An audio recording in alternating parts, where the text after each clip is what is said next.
Citoyennes, citoyens, bonjour et bienvenue dans ce nouvel espace commentaire, l'émission où je réponds à vos questions de la semaine.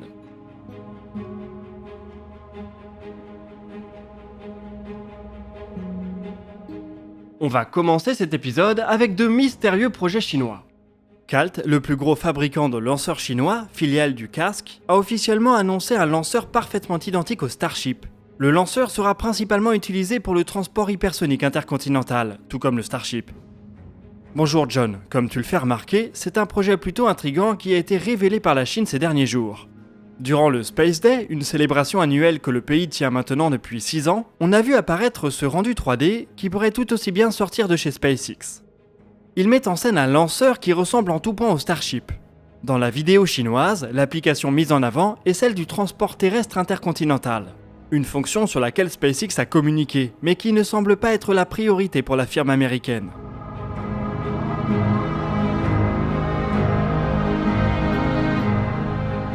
La vidéo chinoise poursuit d'ailleurs sur un deuxième concept d'avion suborbital, propulsé par une catapulte, puis un stato-réacteur.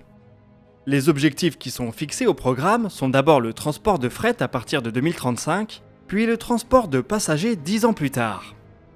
L'animation montre aussi un site de lancement qui semble pensé pour un gros volume avec beaucoup de pas de tir et un atterrissage près d'une ville. Pour être honnête, beaucoup des plans semblent copiés minutieusement sur les animations de SpaceX. Il est difficile de savoir s'il s'agit d'un projet réellement engagé ou d'un simple élan de communication. La Chine a récemment communiqué des objectifs spatiaux à très long terme, qui incluent notamment un lanceur entièrement réutilisable et une navette à propulsion nucléaire. Ce sont peut-être le début de ces concepts que nous pouvons voir ici. On peut aussi imaginer que cette espèce de Starship chinois soit aussi capable de vol orbital, ce qui rendrait le projet très intéressant sur le plan de l'exploration spatiale.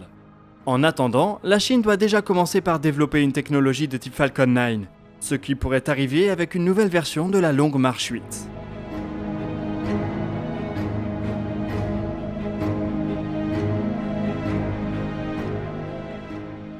Allez, retour en Amérique et on va parler du programme HLS. Peux-tu évoquer cette histoire de plainte de Blue Origin contre la NASA ? Bonjour de la paix, l'entreprise Blue Origin traverse une passe difficile ces derniers mois. Sa fusée géante New Glenn n'a pas été retenue pour les contrats de l'US Air Force et son atterrisseur lunaire est sorti du programme HLS au profit du Starship de SpaceX.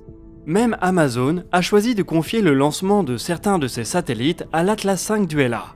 On aurait pu s'attendre à ce que ce soit la New Glenn qui soit choisie, étant donné la connexion entre les deux entreprises, ou à minima la Vulcan d'ULA qui utilise des moteurs fournis par Blue Origin. Mais il n'en est rien.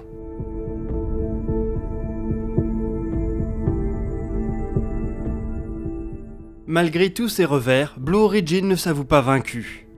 L'entreprise a émis une protestation formelle à l'encontre du résultat du programme HLS. Le document, qui fait tout de même 175 pages, revient sur certains arguments de la NASA que Blue Origin considère erronés. Elle estime ainsi que l'agence spatiale américaine sous-estime la difficulté présentée par le ravitaillement du Starship en orbite.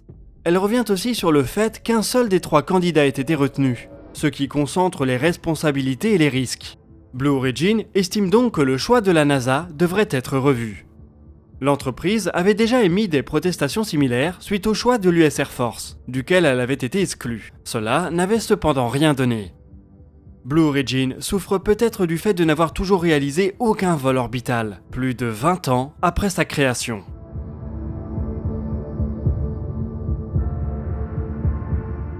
La fusée New Glenn est un projet très ambitieux, peut-être trop pour un premier lanceur.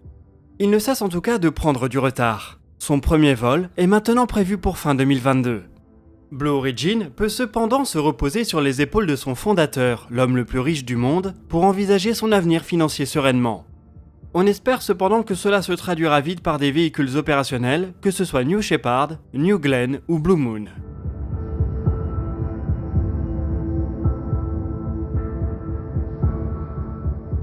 On part en Allemagne maintenant, où quelques fusées sont en préparation. Vous parlez de Spectrum, je ne connaissais pas. D'où sera-t-il lancé ? Bonjour Siptupolev. Il existe 3 projets de micro-lanceurs qui sont développés en Allemagne, par les entreprises Isar Aerospace, Rocket Factory Augsburg et iImpulse. Isar et RFA ont déjà remporté leur premier contrat, ce qui pose la question de savoir d'où ces fusées seront lancées. Le lanceur de Rocket Factory, dénommé RFA-1, doit être capable de placer jusqu'à 1,6 tonne en orbite basse. Il devrait même disposer d'une capacité de quelques centaines de kilos vers l'orbite géostationnaire. Son premier lancement est prévu dès l'année prochaine et c'est le spatioport d'Andoya, situé en Norvège, qui a été choisi. RFA s'est déjà trouvé des clients pour 3 vols. Il s'agit en réalité de différentes branches de l'entreprise OHB, qui est elle-même la compagnie mère de RFA. Isar Aerospace vient pour sa part de signer son premier contrat de lancement avec Airbus. Sa fusée, dénommée Spectrum, a des capacités inférieures à celles de RFA. Elle vise 1 tonne en orbite basse et ne devrait pas être capable de propulser une charge utile vers l'orbite géostationnaire. Elle sera elle aussi tirée depuis le spatioport d'Andoya. Et c'est encore une fois 2022 qui est visé.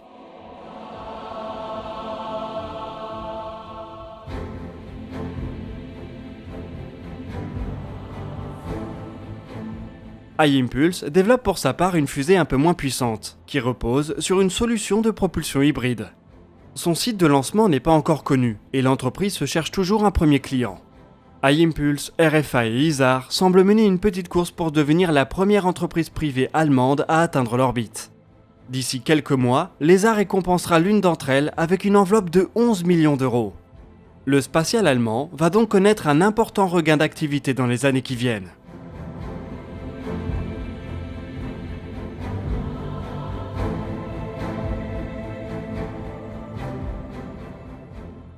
On enchaîne avec une question sur les poissons, mais dans la Station Spatiale Internationale.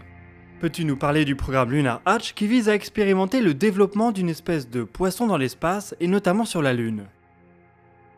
Bonjour Flo. Des expériences mettant en scène divers organismes ont déjà été menées dans l'ISS. De la culture de plantes et de salades jusqu'à l'observation de colonies de fourmis ou de groupes de souris.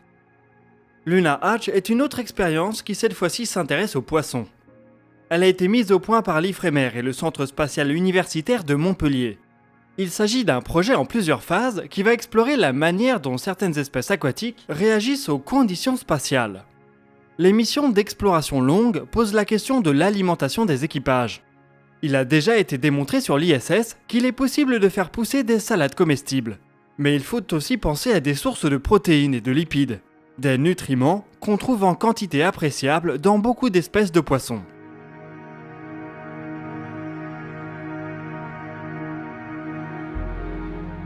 Lunar Hatch a déjà réalisé une première phase de test sur Terre, en exposant des œufs fécondés de bar et de maigre à des vibrations simulant un lancement orbital.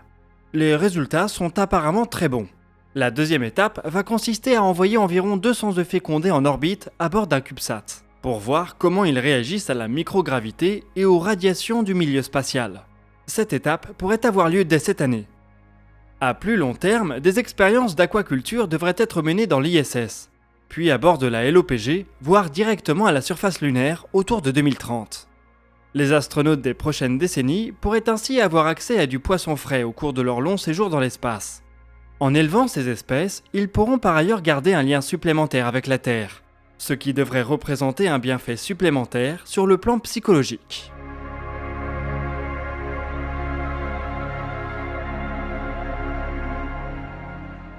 On va terminer cet espace commentaire avec une météorite ancienne, très ancienne. Est-ce que tu peux nous parler de la plus ancienne météorite du nom de EC002? Bonjour Amara Kabil. La météorite EC002 a été découverte il y a 1 an dans le Sahara algérien. Elle semble être très particulière à plus d'un égard. Sa composition laisse entendre qu'elle est issue d'un corps différencié disposant d'une croûte et d'un noyau. Plusieurs milliers de météorites de ce type ont déjà été trouvées sur Terre, mais elles sont presque toutes issues d'astéroïdes. L'astéroïde Vesta, situé dans la ceinture d'astéroïdes, est responsable d'une bonne partie d'entre elles. Il a subi une collision voilà 1 milliard d'années qui a propulsé ces fragments dans le système solaire.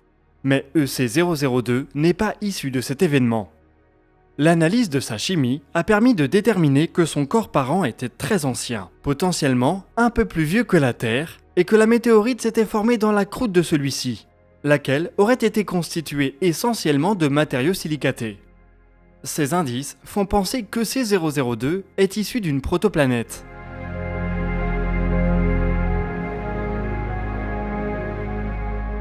Lors de la naissance du système solaire, ces corps de quelques milliers de kilomètres de diamètre se seraient formés par centaines dans le disque protoplanétaire du Soleil. Au cours des quelques centaines de millions d'années suivantes, ces protoplanètes seraient entrées en collision jusqu'à former les planètes qu'on connaît aujourd'hui. Il existe ainsi une hypothèse selon laquelle la Lune se serait formée à partir d'une collision entre la prototerre et une protoplanète du nom de Theia. EC002 représente l'opportunité de plonger dans cette histoire. L'étude de sa composition et de ses propriétés permettra peut-être de comprendre un peu mieux la manière dont le disque protoplanétaire du Soleil a évolué pour donner naissance au système planétaire qu'on connaît aujourd'hui.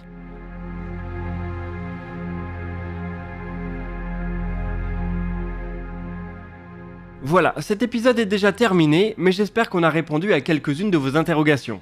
Nous, on se retrouve la semaine prochaine pour d'autres vidéos sur l'actualité spatiale. D'ici là, citoyennes, citoyens, portez-vous bien.